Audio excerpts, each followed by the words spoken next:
All right, Tyvis, what's going on, man? How are you? You know what? I'm doing fantastic. Just getting my mind right. We was just talking about how I'm having a daughter in two Yeah, months. man. I mean, So I'm congrats. trying to thank you. I'm trying to make sure that I can count my days of sleeping because Yeah. we finally got like our daughter, Leliana. She sleeps through the night really good. Right. And Nice. all of that is about to come to an end. We got to start all over here in 2 months. So Yeah. yeah. I told my wife that I was gonna wake up the majority of the time this time. I said, you know what? The first with Leliana, you got up, you handle business. This Yeah. time I'm gonna do it just to see, just Yeah. to show you it's really not that bad. And I think I did talk myself into something I dangerous. I think so too. But you know what? If your first one, at least in my experience, my first one was an awesome sleeper. And you and I talked, we both had COVID daughters. Yes. I was late May of 2020, and you were what, a little bit later in the year of 2020. July, July July. So 2020. yeah. So we have that in common. We had that, but my first one was a good sleeper, and the second one was an awesome sleeper. So maybe it won't be too bad on you. We'll see. Look, pray for me. Pray for me. I will say, man, I'll tell you one thing, and I don't know shit about anything else. One of my good buddies told me, he's like, man, two changes shit. Two, and I looked at him, I'm like, I thought to myself, that's you. Yeah, maybe your wife isn't like my wife who takes care of all this stuff. That it doesn't matter. Two changes the game. I felt like one was so easy and he was so good. It made us want to have another one. We're like, this is easy. He See, sleeps, he eats. This is no big deal. Now two's here, and it's like, wait, I want to go do all this awesome stuff with a 4-year-old, but I got the 6 with her. But it's all good, man. That's great. yeah. Good for you. Besides you having babies and stuff, what's been going on with you? I saw you on Twitter the other day doing a workout. Now what's Oh yeah, you see that? CFL? Look, Yeah. did you see that? Is there Listen, CFL going on? What are nah, we cooking? You done? I don't know. I don't know. I just, I had a little urge. Just the weather was Yeah. nice here in Ohio, so Yeah, it I was was beautiful. like, let me go out there, see if I still got it, because I hadn't really drilled since like December. So it was like, let me go out there and see if I still got it. So I went Yeah, out there. absolutely.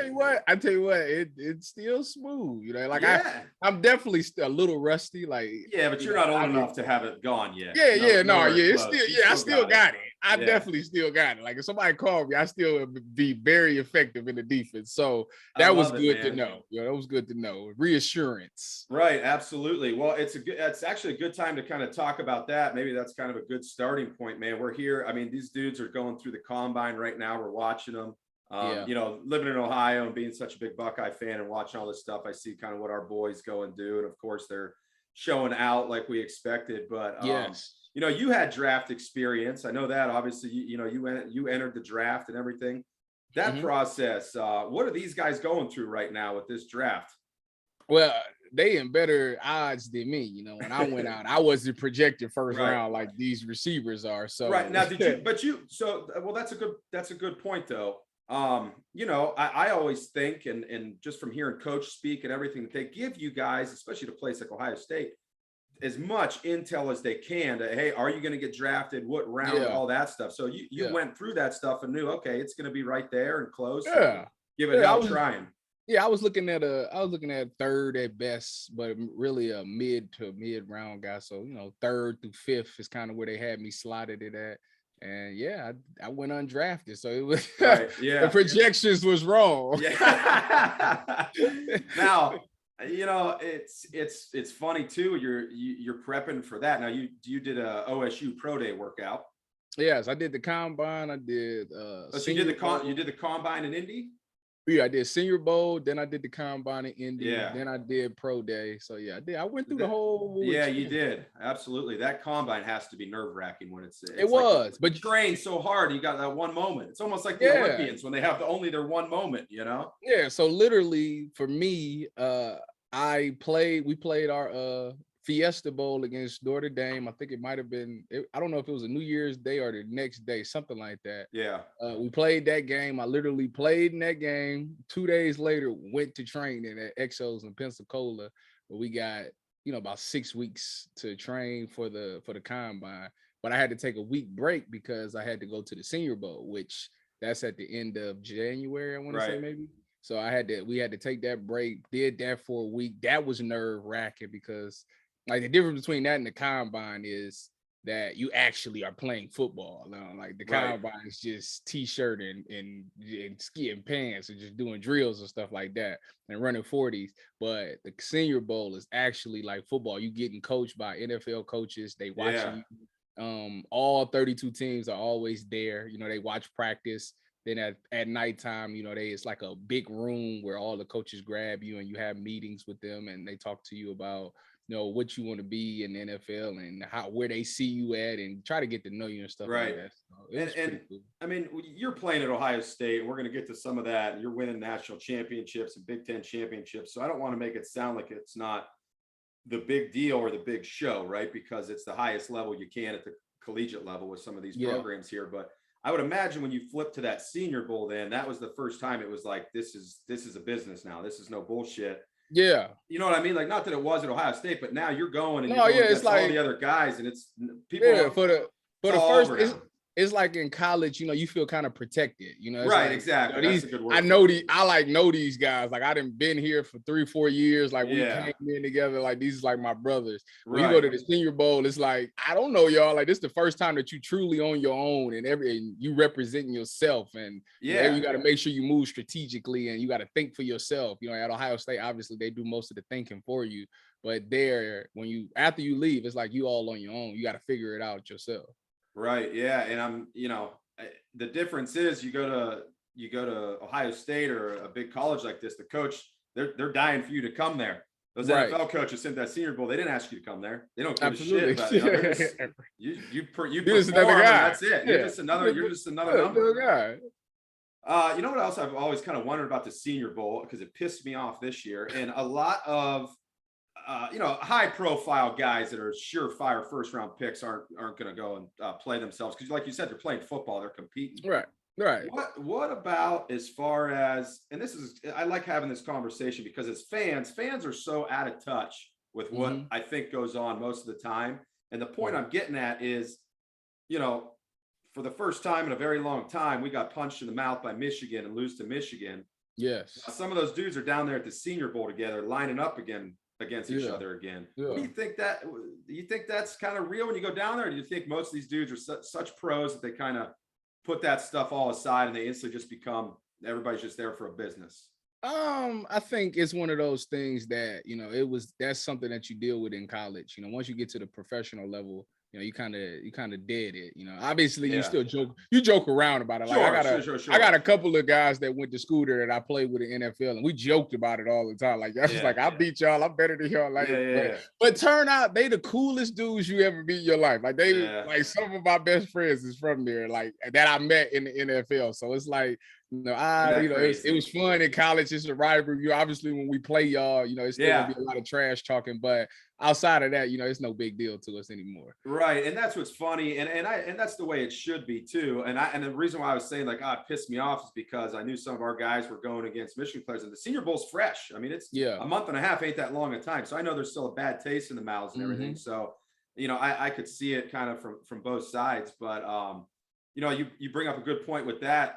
Again, the fans, right? Fans, you walk off an NFL field or even college, you put your heart and soul and everything. It's not like you're disappointed, but some of these, once you get to the NFL and these guys, they play 50, 60, 70 games. They lose a game in October, man. It just, we did our best there. We got to go back to the drawing board. They just walk off the field. They got kids at home. They got to go get dinner, whatever. And fans, they live in that Hyper Bowl situation, and I know you kind of bounced around to different locker rooms through the, through those periods after the free agency. Do you find a big difference with culture? I know, you're in places like San Francisco. By the way, I'm a huge Niners fan because I grew up in Youngstown and the whole DeBartolo connection. So I grew up loving them, but you're going to places like Lombardi trophies in Seattle and San Francisco, and you spend some time in those places, and you spent some time in Cleveland. I love Cleveland, but they don't have that same type of pedigree. Is there differences that you noticed when you went from bouncing around? It's definitely culture differences. I would say in Seattle, obviously, that's not a place that they lose a lot. They win a ton of games in Seattle. And I remember being a rookie in Seattle. I was talking to Because that's my where you coach. were first, right? Yeah, I was in Seattle first. So I think we played. I don't think I know. We played the Rams. We played the Rams. Okay, and this was, I think they had just went to the Coliseum. Like they were just now playing at USC, and I think we ended up losing the game, and it was like 9-6 or something like that, Yeah. 9-3, something crazy, right? And my coach, my DV coach, he was like, Coach Dre was like, he's like, yeah. He's like, you where you go to college? You went to Old State, right? I was like, yeah. He's like, oh yeah, y'all used to just win all type of games. He said, when you get to the NFL, every game is close. It ain't really too many times you just go blow somebody out. Every game is right there. Man, it's like I was like, man, my heart just can't take this. Like it is like I ain't really. I am used to like third quarter. Absolutely. We third quarter. We putting our feet. Yeah, you're over you're on the sideline. You're looking up in the crowd. What are we doing tonight? All that shit. Get the backup guys in there. Get them some reps. Right. Yeah, you get to the NFL. Every game is close and it's competitive. So, that was one of the major adjustments that I had to learn. Yeah. As far as dealing with culture, like I say, in Seattle, they didn't lose a ton of games. And when I got to San Fran, I think they were 0-8 when I first got there. And they ended up winning like the last. I think they finished the season 6-10, maybe. So was they this right before Shanahan? Who was this? No, Shanahan was there. This was okay. I came in the same day Jimmy got there. When Jimmy got there, obviously Jimmy didn't start right away. CJ was the starter, and I forgot who we were playing. I think we were playing Seattle actually, as CJ had got hurt. Yeah. And Jimmy goes in the game and like throws a touchdown on his first play, like to win the game or something, or to put it in overtime, something. I was just like, this is unbelievable. I knew he was like this guy's destined for something great. He comes in there, it's the perfect scenario. He goes in there and throws a touchdown. But I think we were getting blowed out. Maybe I think we were losing. He just threw a touchdown at the end of the game on his first throw, and then he ends up becoming the starter, and they end up winning like the last like 5 or 6 games. Don't get me started. I could go off on a tangent right now. We should have 2 more rings with that. That's how close it was. Yeah, but they didn't, when I was there, it wasn't like Kyle created a great environment. It wasn't like it was a time when we came in the game and been like, oh, we don't have a chance of winning this game. We felt like we should win games in Seattle. I mean, not Seattle, in San Fran. Even when we was going through that rough drought like that. So as far as the culture goes, I think everybody is pretty much the same. It wasn't really a place I went to that I can think of where it was just like, if we lose, so what? Type thing. That type of mentality. I got you. That's see, fans think the different. They think a different way, or they think a team doesn't care. And I'm not one of those people, but like these guys are training their asses off, putting their life and soul into it. And by the way, you obviously know this. What other job, all right, so you guys coming out of college like that, what other job do you head into going, most likely, on average, I've got 3 or 5 years, and I'm going to get 3 to 5 years, and I'm getting fired? Yeah. There's not many jobs like that. Now, unless you're, Tom Brady or these outliers, you got a good 3, 5, 6 year run, and those first 4 or 5 years can go like that. I mean, these running backs nowadays, they got it really bad. Yeah, running backs got it really bad. They come out there and hit it for 2 seasons and then just disappear. It's like, wow, it's crazy to me. Yeah, it's crazy to me, and that's what talking to people like yourselves and everything else, the responsibility that's put on a 22-year-old kid. Now, I can tell you for sure, if anything like that would have happened to me at 22, I would have face planted with everything. So that's why. Again, from the outside world, everyone likes to sit back. And this is kind of how you and I connected on Twitter with this. It's so easy for people to sit in their basement or office, never done a damn athletic thing in their life at any kind of high level, and just say, hey, Tyvis, you a bum. You couldn't even play for the Browns and shit like that. You know what I mean? And it's like, who are these people, right? And then your job in that, to be prepared, to be given that kind of money when they do it. And then we all act surprised if something happens. 22, 23 years old. A lot of those people don't put themselves in that position at 22 or 23. I wasn't responsible enough to to go grocery shopping for myself in an apartment at 22 and 23 years old. So, someone like yourself, kind of at Ohio State, I think they prepare you a lot better than some other places for that life. It's life after football, because as hard-headed as you want to be at 20 years old, playing at Ohio State, winning national championship, shit gets real quick. And it's like, all right, well, at best case scenario, I'm going to get paid to do this for about 3 or 4 years. Then what? And how much am I going to get paid across that? Right. And the one thing I would say, coming from Ohio State, this is the one thing that I could say Coach Meyer did a great job at doing. You know, he definitely prepared all the players for life after football. You know, he would be the one that would be like, you know, on average, you probably got like 3 years in the NFL, and then you need to figure out what you're going to do. So what he did was he actually used to hold these job fairs, which they still do. I think they literally just did it like a week ago, maybe. Yep, they hold these job fairs, and you know, as a player, even I could be honest, as a player, I would look at it like, I don't know why we're doing this. I'm playing in the league forever. I will play until I'm 50, right? So I don't know what you go like. I go do it just for you because this your thing, but this, I'm not about to really take this that serious. Like I'm gonna be that deal when I get to the NFL. That's everybody's. That's right. Absolutely. So you go into there. So the one thing that he did was he made us all get like jobs, like shadow people. Like y'all gonna get a job in the summertime and shadow people. And thank God he did that for me. Yeah, for me, because I ended up doing I ended up shadowing a sports anchor at 10 TV in Columbus, you know, at Channel 10. Yeah. Dom Taveri, Bo Bishop was there, and Kayla Anderson was there, right? And Sean was the camera guy. He was there. So the good news is I did that, and I had a great time. Ended up creating a great relationship with him. We stayed in touch throughout the whole like while I was playing. So after I get done playing, come to find out, guess who hits me up and say, yeah, we want you to come, you know, be on the radio, come talk here. Because obviously 97.1 and 10 TV, they connected, so they the same people now. And that ended up getting the job. That's how I ended up talking with Bo on 97.1 The Fan. That's how I got up on Bishop and Friends, because me and Bo knew each other from when I was in college, and I did that summer internship. So it was like, thank God Coach Meyer made me do that, because he definitely sees something that I didn't, because I was like, listen, Terrence Newman played till he was 40. I'm trying to break the record. I'm going 41. The only thing he had was just more life perspective at that time and the understanding of it, right? No, he did some good things like that, put him in the program, and you look back on it, and that's what the best coaches do. Now, you got there though with Meyer's first year, right? Your first year was his first year when we were. Yeah, his first official day on the yard was my first official day on the yard, because I came in early. So I dealt with all the 5 a.m.s and bear crawls in the snow and all that stuff outside. It was quite interesting. It's one of those things that you never forget. You know, it was so horrible that you'll never forget it. Like everybody was connected and grew a bond that day. Yeah, I'm sure of that. But Tressel recruited you. Yes, Tressel. So you dealt with Tressel. What are your thoughts on Tressel, and what were your interactions like with him?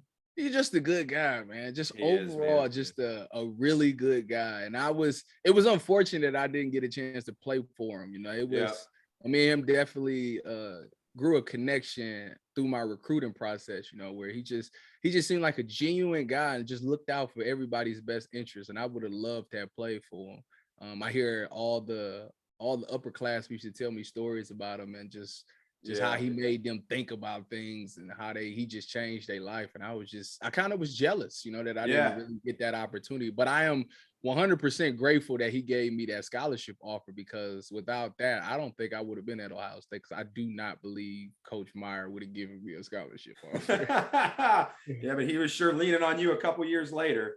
I grew up in Youngstown, so in those early 90s and stuff, you know, Tressel was under our microscope, so we saw how he worked. We saw him in the community, and my favorite part about him, I remember I lived in a fraternity house at Ohio State when he got hired, and everyone's like, "Who's this guy?" You know, and I remember telling him, "said We're good. Like, don't even worry now. This dude is going to save our asses, and he's not going to mess around." But you know, the thing about him, because I know a lot of guys from that area that played for him, they still talk to him today. I guarantee if you had something going on, or you were up in that area and needed something, he would still connect with you the same way, because he doesn't blow smoke when he says he takes care of people, or he builds relationships for the rest of, you know, players' lives and stuff. There's still guys he talks to and everything. Yeah, it was a couple of guys that I had went on the Buckeye cruise with, and they was like, "Yeah, man, I still talk to him." I think he Yeah. ended up like sending out a video and everything, so it was like, yeah, he's definitely still connected with Ohio State for sure. Yeah. Oh, he grew up. He was a fan forever, first, and Yeah, everything like that, which I think kind of, I think that helped the way things ended for him, which I didn't agree with. But I think he had so much respect and everything for the place that he just said, you know what, fine.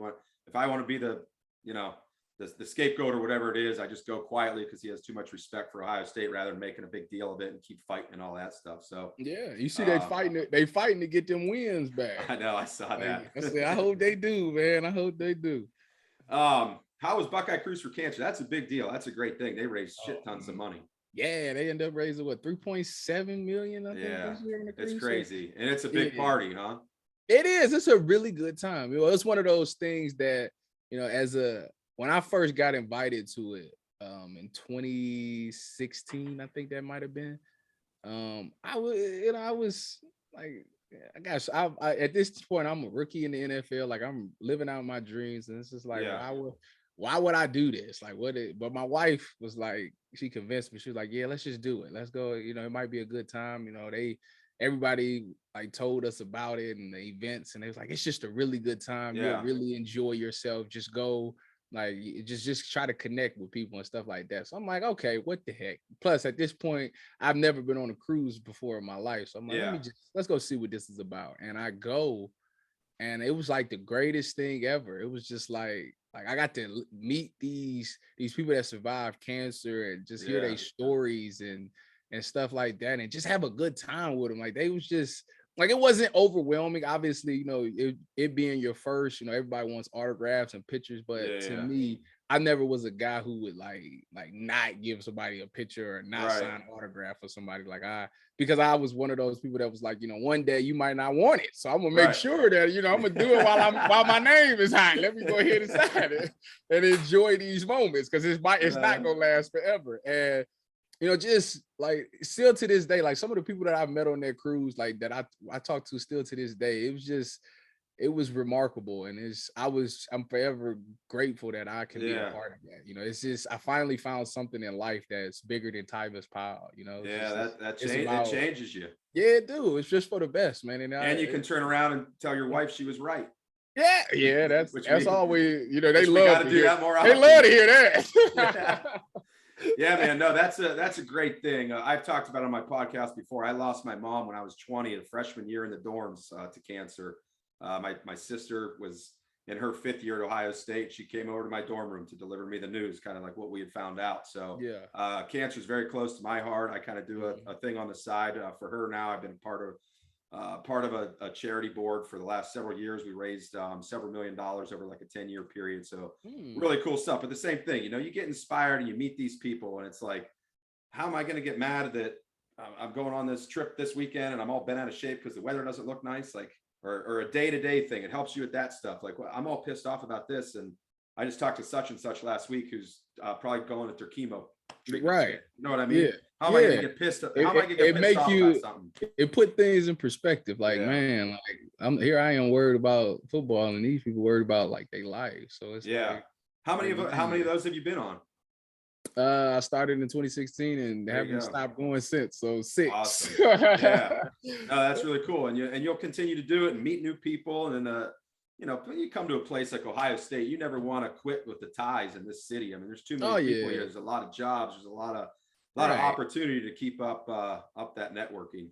Absolutely, yeah. It's one of the many reasons why I decided to come. It's just, no matter where you are in life, you give a big OH, somebody's bound to say IO. Yeah. So Yeah, you could be anywhere, literally anywhere in the world. You wear some gear, and you're bound to find somebody. Yeah. So your ride at Ohio State was nuts. I mean, think about it. So if your first year is Meyer's first year, 12-0. Yeah, probably would have won the national championship because we beat Notre Dame that year. I'm sure of it. Yes. And the sanctions happened, right? I mean, so kind of screwed out, but then you didn't play a whole lot that year anyway. So you got your revenge later on when you were a team leader and all that type of stuff. So got to get to the juicy stuff of that season, because there's certain times like this year or like last year, Fields' second year, and it's like right from the jump, this should be a national championship team. That's the expectation. Yes. It's everyone always likes to say, oh, it's the expectation every year. But the truth of the matter is, unless you're an idiot, that's not the case. Okay. Right. So you start off and you have the loss early, and it was like, kind of a team that kind of not came out of nowhere. It's tough to come out of nowhere at Ohio State, but talk to me a little bit about that ride, and then I'm going to get to my favorite part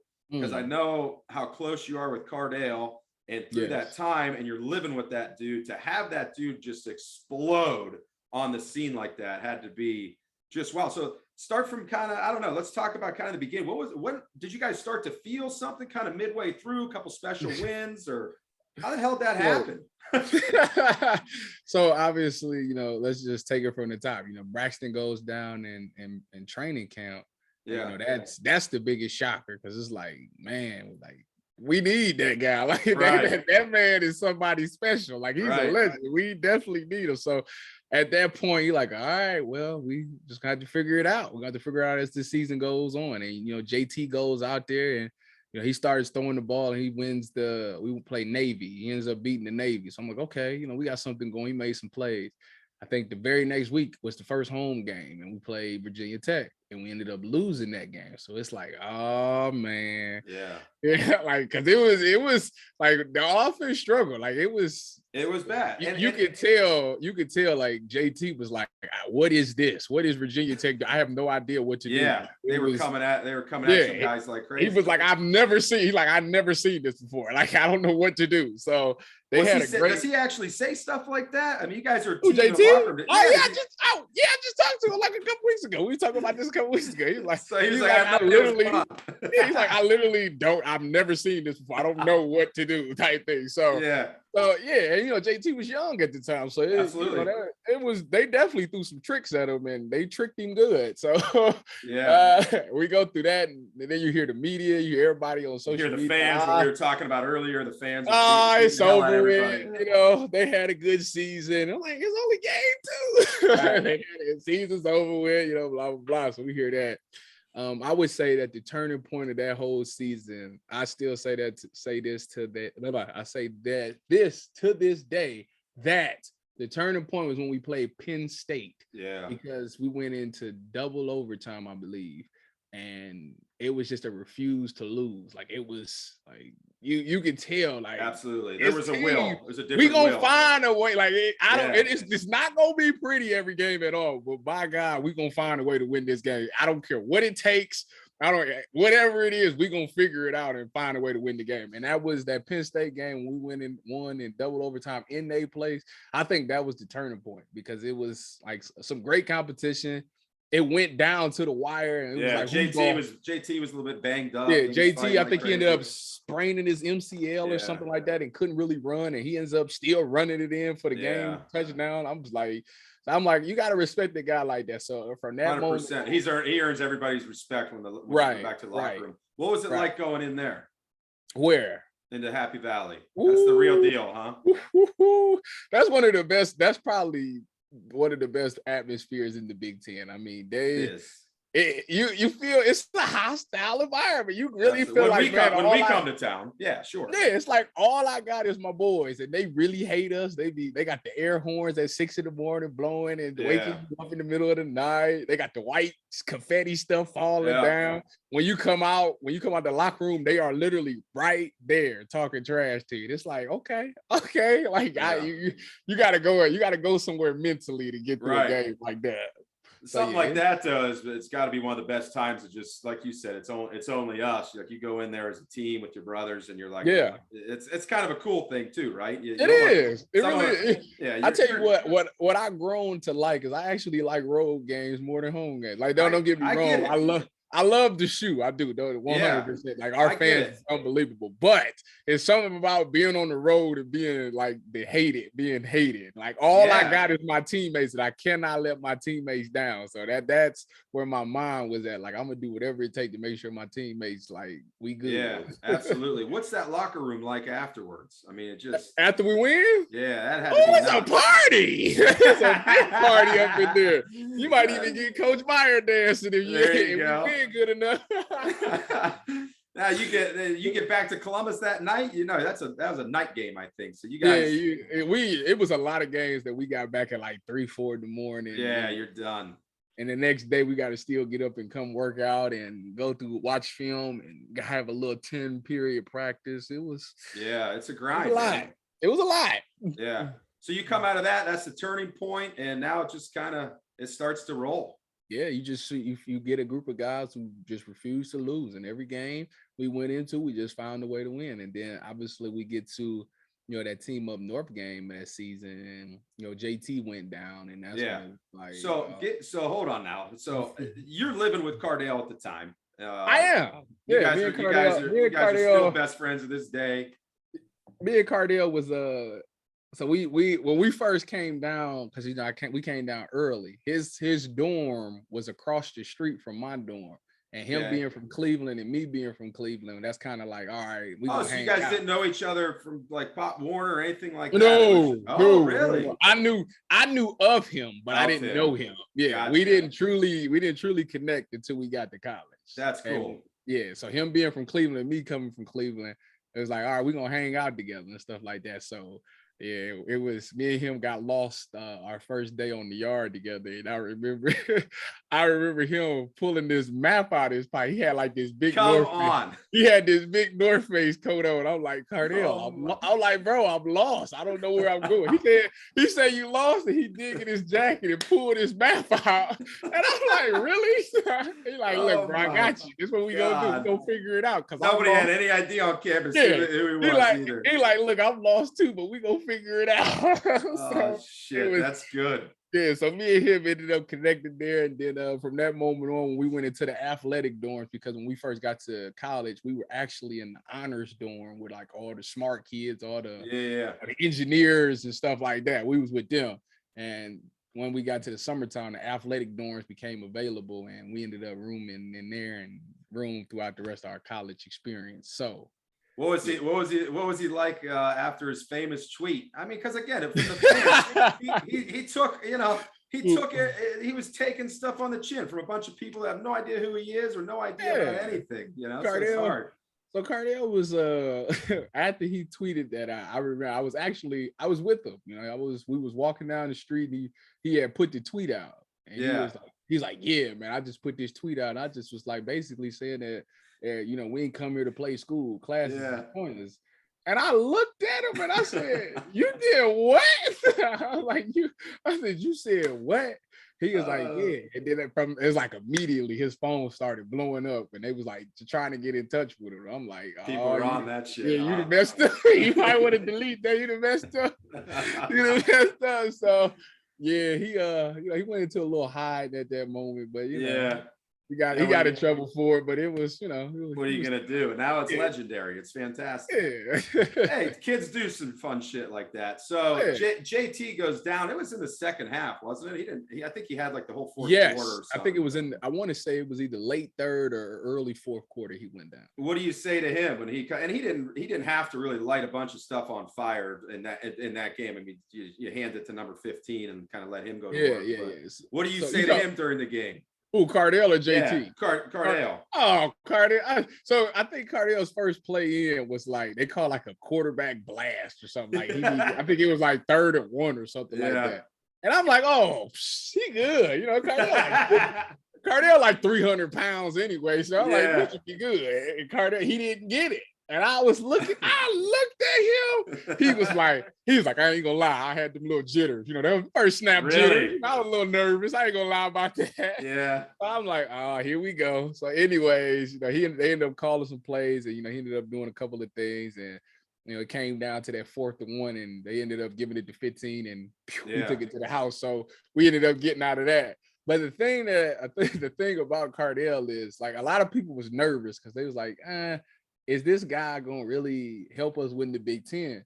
And if you knew Cardale, like if you was actually a part of the team and like been around, or even if you ever watched him play, you knew Cardale had like this rocket arm. Like when he throw the ball, it's like, phew, it go like really fast. So it's like, okay, I was like, if it came down to him making the pass, like Cardale can stand in the pocket and deliver that ball. Like 100%, I'll put everything I own in the bank. If you tell Cardale to stand in the pocket and make a pass down the field, he'll put it on the money and it'll come real fast. Yeah. So I was like, all right, all we got to do is, we get to the Big Ten championship. I'm like, all right, so the defense is like, Cardale was nervous. He was a little shaky, but we all know he got the ability to do it. What better way to make somebody comfortable than to keep giving him the ball? Like, all right, let's go out on the defense. Let's force turnovers. Let's force 3 and outs, and let's get him the ball, because the more reps you get, the more comfortable you get, and absolutely, sure enough, every time we got a 3 and out, he came right out there and he threw a touchdown. It was like, man, let's keep this going. And next thing you know, it's 59-0. It's like, never seen anything like that. Now, leading up to that too, there's a lot of talk. This is the first year of the playoff, right? Yes, so there's all this media attention on the way in which you got to win now. Now, winning's not just good enough all of a sudden, unless you're already in that 1 seed or something. And you're not going to get knocked down too far. You guys already had the loss. Is there conversation from a Coach Meyer and from other coaches about that you have to do a certain thing, or that kind of take away and distract from just doing the job? And because it's just hard enough to go out and win in this game. And that's what, again, fans don't understand a lot of, hey, it's just tough enough to go beat a team like Wisconsin. Or is there actually conversation that we got to go out there and whip their ass today? Well, I'm going to put it point blank. I was about to say, you a straight shooter. Okay. So up for the season, no, it wasn't that conversation. But that Big Ten championship game, absolutely. Coach Meyer was like, y'all, not only is y'all gonna win this game, y'all gotta win by some style points if y'all want any chance to get in, because we was on the outside looking in. It was like, we have to do something to make them think that we're good enough to be in there. And I think at that time, Wisconsin I think they were ranked maybe higher than us, but I think they either higher than us or really close. Really I think they had like either the number 1 or number 2 defense in the country or something like that. So they, statistically wise, they was the perfect matchup for us to see if we can really make some noise to get into that CFP. And Coach Meyer was like, I'm gonna let y'all know we get up. I'm gonna let y'all keep going because we gotta win big. Nice. And sure enough, at halftime, I think we was up like 28-0, 21-0. He was like, we're rolling, boys. We're rolling. so at halftime, it's the same conversation. Like, let's keep the pedal down. Ain't no letting your foot. Because and then on top of that, you got to think in our mindset, the year prior to that, we went against Michigan State and we lost. Yeah. So it's like, all right, we up. But this game ain't over. We got to make sure we put the nail in the coffin, because I think we might have been up when we played Michigan State and we ended up losing that game. So it's like we gotta win this game. We gotta finish. That was the whole thing. Finish. And they went. Obviously, we went out there and handled business and finished. So that damn Michigan State, I was at that game too. It froze my ass off. Raining sideways. Stand them. I can't stand them. I hope they lose. Man. I hope they lose every game they ever play in all sports. I hope they lose every game. Never win another game. I love it. They stole one. They stole multiple. They stole 2. That's what they did. They stole 2. Yeah, they stole one in '98. The one I was there my freshman year, what year it was, but yeah. So you guys get done with that. I remember where I was. I'm sitting at this before kids, so I used to be able to do cool shit like go out to the bar to watch the Browns or Niners game during the day, right?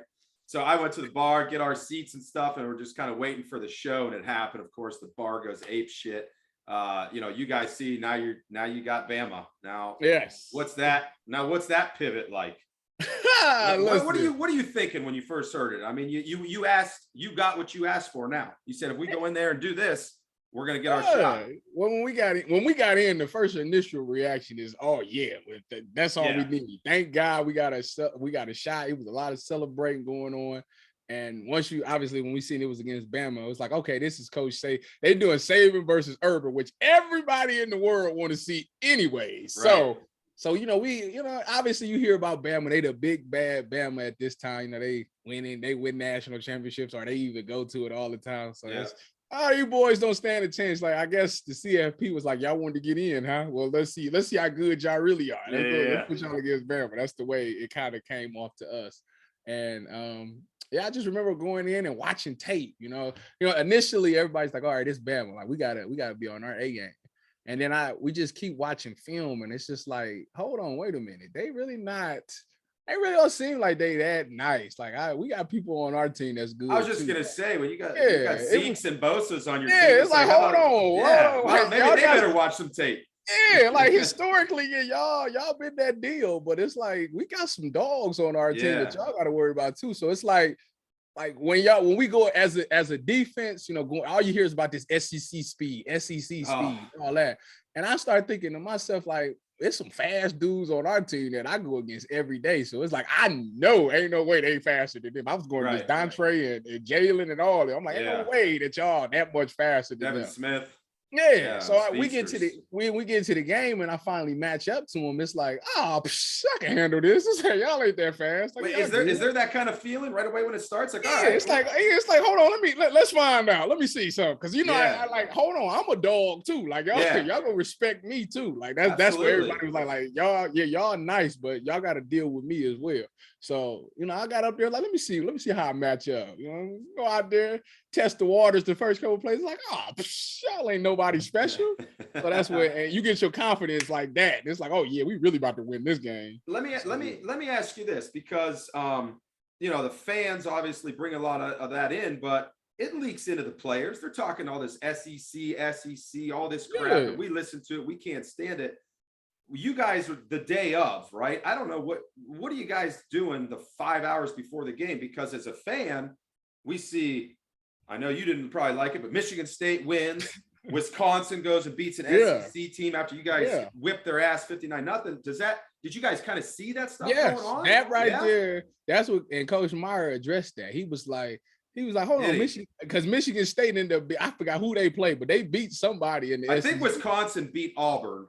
And I think Michigan State, I forget who Michigan State. They beat somebody, and he was like, hold on. If they can beat them, we beat them too. We beat Michigan State and we beat Wisconsin. So if they can beat the SEC, then Bama really not that good. Like, that's what he was like y'all should be good. If y'all go out and handle business, y'all didn't beat them and they didn't beat them. So the SEC is not this big and bad SEC that everybody trying to portray them to be. So that was a lot of confidence. Like to see the Big Ten go out there and have success against the SEC, it was like, okay, all right, we good. Yeah, we definitely got this. That's nice to hear that because that makes you feel more so as a fan because you invest all this time and money into these teams. And it kind of makes you feel as a fan you're in it with them. Like, all right, here we all go. We got them.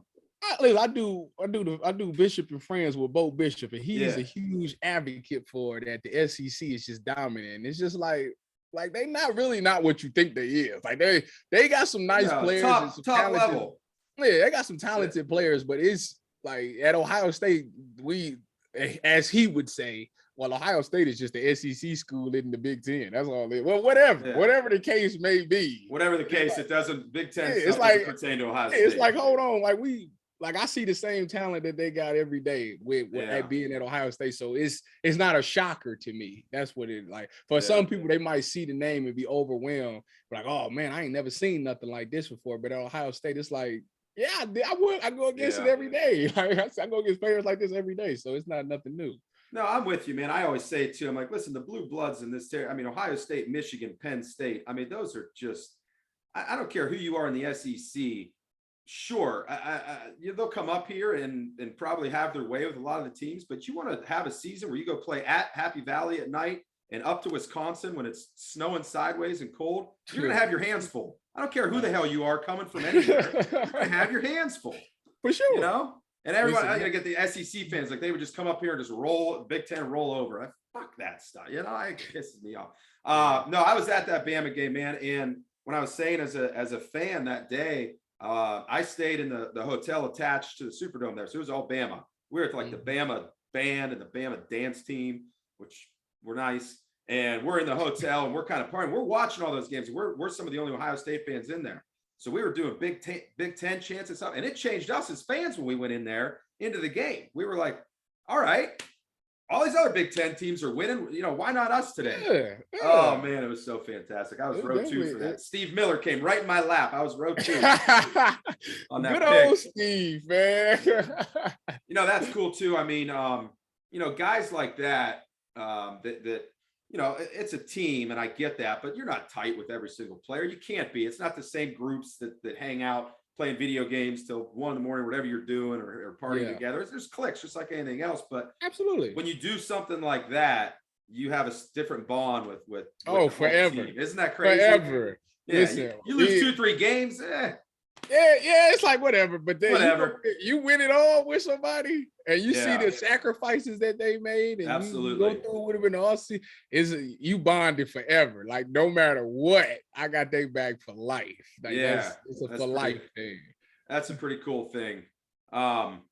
And then you guys go and do Oregon, and didn't even play that well, and just completely took care of business. 4 or 5 turnovers. Everybody brings that up.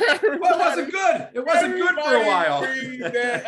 I completely forgot that we even had turnovers in that game. But dude, everybody rewatch that game. Rewatch that game, and you're going, how the hell did they kick their ass this badly? I'm gonna tell you right now, if you got 4 turnovers, there's no way you should win a game. And somehow we put it on. Oh God, and whooped them too. Nobody ever felt like Oregon had a chance. Back to the Bama game. Did you go out on Bourbon Street after that game? I did. Did I? I think I did go out after that. I saw some people. I went out on Bourbon Street. Obviously, I'm a fan. I don't have to do because I saw Darren Lee and a bunch of people out. They was all out there. Yeah. I think I wasn't out like they was. I'm one of those, which what a lot of people don't know is I was not a big go out type person, but every now and then I would probably go out, so it's one of the ones I poke my head in, see the atmosphere, but all right, I'm going. I just want to, just show everybody that I came out and said, hey, what's up? But got him out of there. Shot him out of there. Pop in, pop out. I'm going. There you go. Yeah. That stuff ain't for everybody, right? Oh man, I tell you that good times, man. And then, going back to, I wanted to kind of bring this up, and this is going to kind of change subjects on it, but you played with some just these high caliber first round Elliott's and Bosa's and stuff. As you look back now, I mean, you were broke as could be at Ohio State. I'm sure of it, right? Any other college kid, right? Yeah, we was all broke. Yeah. I mean, bro, what are you seeing now? Like, first of all, I really don't understand how NIL works, because I'm in 100% in agreement with it. If Tyvis Powell comes to Ohio State and everybody's buying number 23 jerseys, he should get a portion of that. Absolutely. And it says Powell. I am 100% on board with that. Absolutely. If Tyvis Powell comes to Ohio State and he's kicking ass and they say, hey, we want to give you a free car if you come on the commercial and say, hey, come down to Fred Wright card, I'll sign an autograph, and you put you in a car. And for that, you get free cars. Yes. I'm down with all of that. What I'm not down with is what I hear from like the Southeastern Conference and stuff, and what the difference is of, okay, Texas A&M, they have a booster come in and say, every offensive lineman that comes here in this recruiting class, and they put together like $25 million. Is that stuff happening? Is it just that it needs regulated? Listen, it's a wild game what's going on right now. It is. It's the Wild West right now. It's one of them things that the NCAA cracked, and they said, you know what? This is what y'all been wanting for years. Y'all figure it out. Go ahead. Y'all figure it out. We ain't got nothing to do with it. That's kind of what it's looking like. Yeah. And it's like every school is kind of different. It's some people that's trying to have it by the rules and do it the right way. It's some people that's like, forget the rules. We just gonna do it we just gonna pay them. We just gonna pay them to come. And that's kind of what it's looking like. But I think what they're doing is they are slotting money. It's like, all right, so I think it's what Texas or Texas A&M, like Texas A&M, both of those schools. They get like 50,000. All our offensive linemen get 50,000 or something like that. I think they have to do like commercials and signings and stuff like that, and they'll get the money. Like, so it's like they probably have went in cahoots with businesses and said, you know what, for every offensive lineman that y'all get, we'll give them 50,000 if they do do some sponsorship stuff for us here and stuff like that. So I think that's how they're doing it. It might be a little dirty. It probably is some dirty stuff going on. There has to be. It's I make the argument too, is I don't think it's gonna, there's so many people that think it's gonna change so much. One, there's only so much talent in the whole country every single year that's coming into colleges. Right. It's changing the kids' lives in a good way that it should. Yeah. But it's not gonna Ohio State is Ohio State. People are coming here regardless, and they're going to have the best NIL.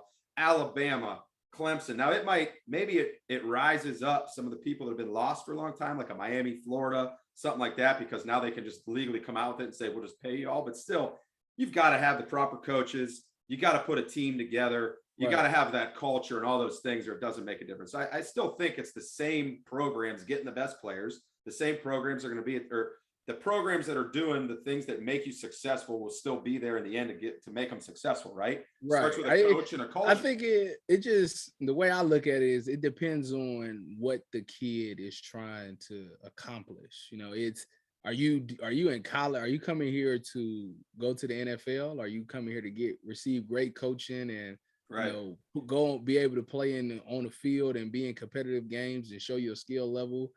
Or are you doing it just for the money? Like, if that's the case, you can go to, I don't know, whoever's offering you the most money, Miami, they can give you 100,000 just to come, and you won't get that great of coaching. Well, now I will say, off the record, Miami, I think, is doing a great job with the people that they're hiring, with Crystal Ball and, getting the new OC in DC, because they are all excellent recruiters. I even think Charlie Strong going there. Yeah, so they've got a whole. Yeah, they're doing the right thing. So I definitely expect to see Miami going back to being the U in a couple of years. But as of right now, I'm gonna use them for example. Like, are you gonna come to Miami and just for $100,000 and give up a chance to be at, I don't know, Ohio State or Alabama, who might not be paying 100,000? They might give you 40, but you got a better chance of making it to the NFL if you come here.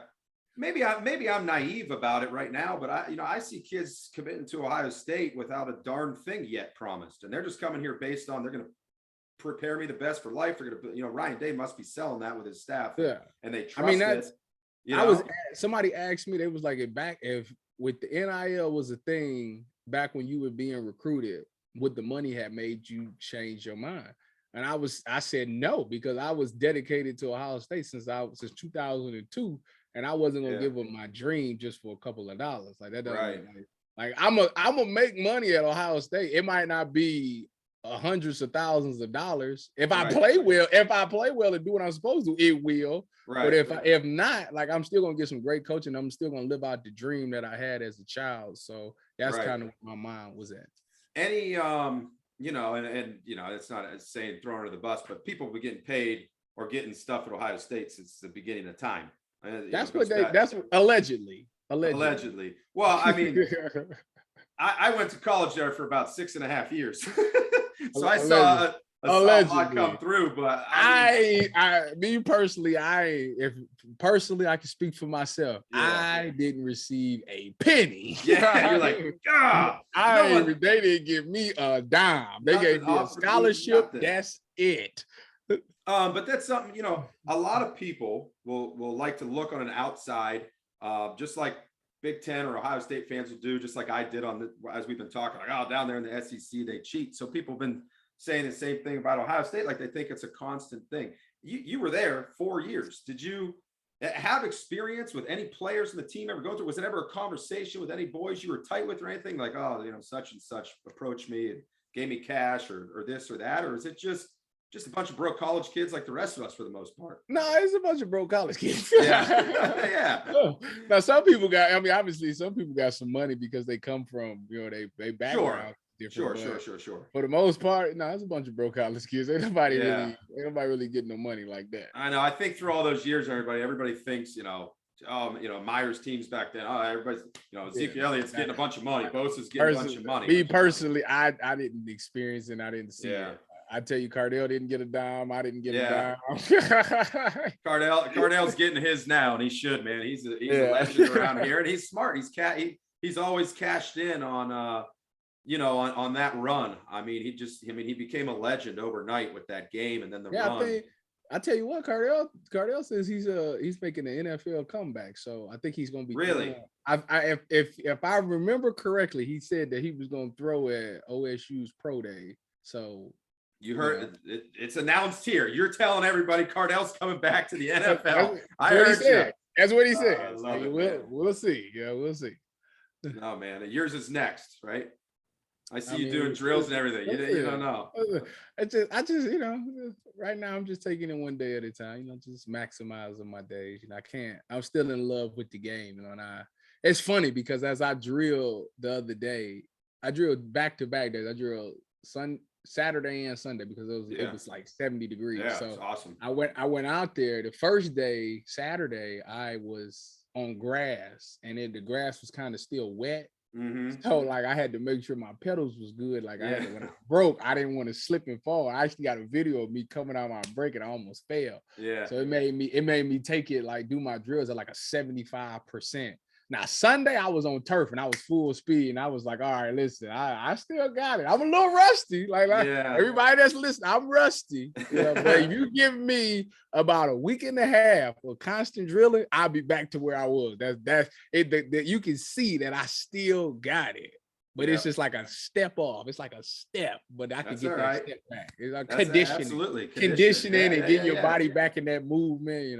It's good. I wouldn't know anything about that. So no, I just worry about the layers I just keep putting on as a whole man. No, man, that's great to hear. And it's cool that you have all these type of different opportunities to keep the game, close to you forever, right? I mean, you're going to have coaching opportunities, whatever level they're at, right? To start out, if you want to go down that road and the connections, you're always going to be welcome back at Ohio State and celebrating that team for years. Right now, I'm enjoying this the radio and I was just going to say that. Well, even that piece too. I mean, I don't often talk sports on here because I'm much more interested in the people and their stories and the personalities and everything. But you get to keep it close to you in that way, right? You're analyzing teams, you're talking Browns, talking Buckeyes, you're watching film, you got to know who's doing what. So you got to provide some sort of insight, right? You got to get something that someone else doesn't see. It's one of them things that, when I first was presenting, I'm like, well, I like this. And then as I keep doing it, I'm like, man, it's not as good as actually playing, but it's up there. It's like, man, this is close enough. Like, it's close. It's like I'm still tied to the game and I'm still locked in the game, but it's like I'm not playing. Like I'm not taking the physical punishment, I should say. Yeah, absolutely. Well, I tell you, I mean, we keep seeing, football doesn't last forever. I know you're only one step off now, but another 5 years goes by, then you're 2 steps and you're 4 steps. So it happens quick. Whoa, I'm 1 step because I haven't done anything. Okay, 1 step now, but you'll get it back in a couple months. I can get it back. Go by. I can get it back. But I'm 28 years old. Like, I know. I'm telling you, I'm considered young still. 100%, man. Absolutely. But you see all these Buckeyes. Look at Josh Perry now and the stuff he's doing. Where it's taking him. Man, that's he's like my mentor, man. That's my mentor. He the one that's kind of pushing me to do this. Is he?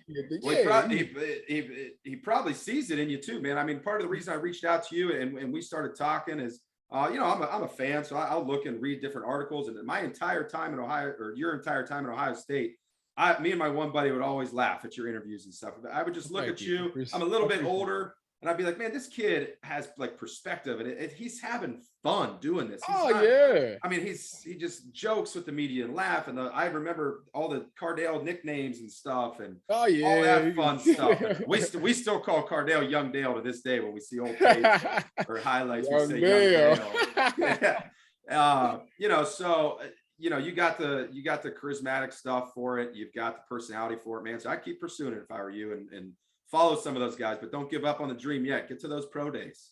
Yeah, I should. Slinging it around, man. Go out with Cardale.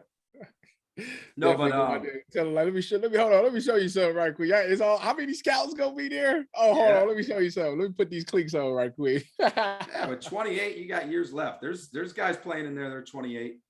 Oh, absolutely. Absolutely. That's like prime. That's when you get in your prime. 28. Right. You'd have been in the game. You're a vet. You know the game. Now all you doing is just like, all right, it's like second nature to me now. That's right, man. Well, hey, just like the other stuff and radio and everything you're doing, man. I hope you had a good time doing this. I definitely did. I appreciate it, man. Thank you for allowing me to come on. Man, please. I can't thank you enough for coming on. And I'd like, you never know what to expect of people. And as soon as we started talking, it's like, we both have these COVID daughters. You got another one. So even though I'm a lot older, I'm in the same position here. So just had a baby a year and a half ago. So yeah, good for you doing it young because it's a young man's game. I'm telling you right now. I'll be 43 in October, and I tell you, man, I get tired. Yeah, that's my wife's favorite thing to say. I am tired. And I'm like, I'm sorry. I'm an energizer bunny, so it's Yeah. like I can't relate. I Right. can never relate, obviously, because I would Yeah. never be pregnant. So I try to sympathize with her, but it's like, and the problem is my first daughter is like me. So she's always just she pew, pew, rambunctious. pew, pew, Yeah. yeah, pew, pew, pew, pew, pew. Yeah. And it's like I feel bad for my wife at times because it's like it's really my fault, and I know it's my fault. Yeah. Oh yeah. Yeah. I'm in the same position with my son. All my brothers and sisters and my dad, they see this kid and they're like, you know, he's you. I'm like, yeah, I know. I want to strangle him right now. He's driving me nuts. He's jumping up and down on the couch. Yeah. He's swimming from this. Yeah. My son sweats playing video games because he's always up jumping around, running around the room. Like, dude, you're supposed to be just chilling when you play video games. Just sit like this.